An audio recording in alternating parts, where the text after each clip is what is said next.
Zee 24 तास एक पाऊल पुढे। चॅम्पियन्स ट्रॉफीमध्ये युवा क्रिकेटपटूंवर विश्वास दाखवत सिलेक्शन कमिटीनं अनुभवी क्रिकेटपटूंना वगळण्याचा धाडसी निर्णय घेतला। आयपीएल मधील परफॉर्मन्स विचारात घेत काही प्लेयर्सनी टीममध्ये कमबॅक केलं, मात्र सिलेक्शन झाल्यानंतर ना कमबॅक करणाऱ्या क्रिकेटपटूंनी परफॉर्म केलं, ना सिलेक्शन कमिटीनं विश्वास दाखवलेल्या युवा क्रिकेटपटूंनी। भारतीय क्रिकेट टीममध्ये निवड झाल्यानंतर वास्तविक निवड झालेल्या क्रिकेटपटूंकडून आयपीएलमध्ये चांगल्या कामगिरीची अपेक्षा होती, मात्र भारतीय टीममधील आयपीएलमध्ये खेळणाऱ्या प्लेयर्सना खेळताना पाहून वेगळंच चित्र पाहायला मिळालं। सिलेक्शन कमिटीनं टीम जाहीर केल्यानंतर टीममध्ये समावेश करण्यात आलेल्या क्रिकेटपटूंनी सपशेल निराशा केली। रोहित आणि रवींद्र जडेजा सोडले तर इतर क्रिकेटपटू टीम इंडियात निवड झाली, आता केवळ मैदानात हजेरी लावायची या आविर्भावातच खेळताना दिसले। त्यामुळे चॅम्पियन्स ट्रॉफीमध्ये हे क्रिकेटपटू कशी कामगिरी करतील याबाबत शंका उपस्थित केली जाते।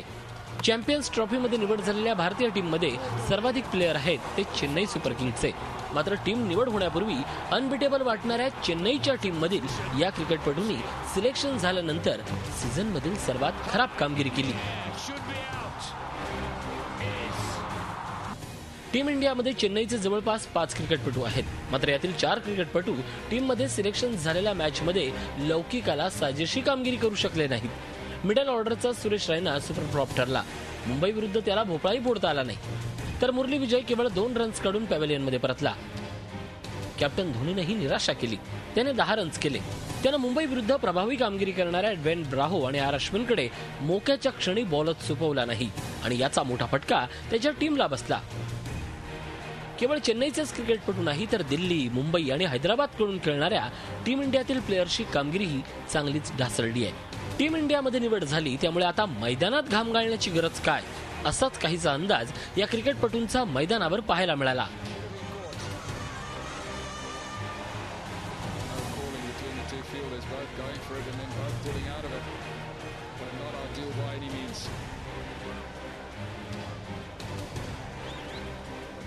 Good drop, the bar straight away. Good bowling. He tries delivery for most of it. How well he manages this one. Good footwork. Well, goes again. Man back there. Gone. 2 boundaries and out. Jadeja strikes. Kicking it. Umesh यादववरही selection कमिटीनं विश्वास टाकला, मात्र त्यालाही निवड झाल्यानंतर अपेक्षित कामगिरी करता आली नाही।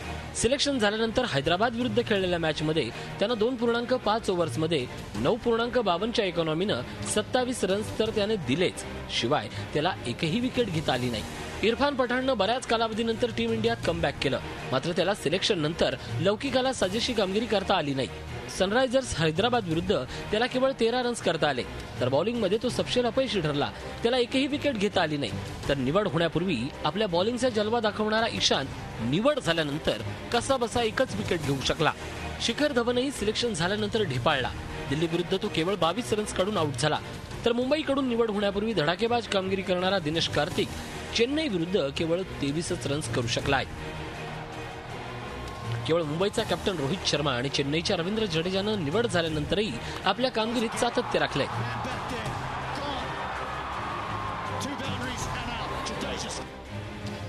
रवींद्र जडेजानं टीममध्ये निवड झाल्यानंतर आपल्या कामगिरीत सातत्य राखत प्रभावी कामगिरी केली।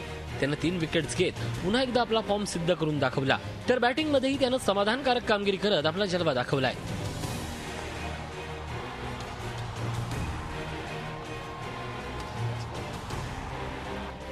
रोहित शर्मानं लौकिकाला साजेशी कामगिरी करत नॉट आउट 39 रन्स करत आपली उपयुक्तता पुन्हा एकदा सिद्ध केली। या सीझनमध्ये त्याची बॅट चांगलीच तळपत्यात निवड झाल्यानंतर असा निर्धास्तपणा टीम इंडियासाठी घातक ठरणार आहे। भारतीय टीमसाठी ही बाब निश्चितच चिंतेत भर पाडणारी आहे। आता हे क्रिकेटपटू आपला फॉर्म परत मिळवून चॅम्पियन्स ट्रॉफीमध्येही टीम इंडियासाठी चांगली कामगिरी करतात का हे पाहणं महत्त्वाचं ठरणार आहे। Bureau report, Zee media, Mumbai. Zee 24 तास एक पाऊल पुढे।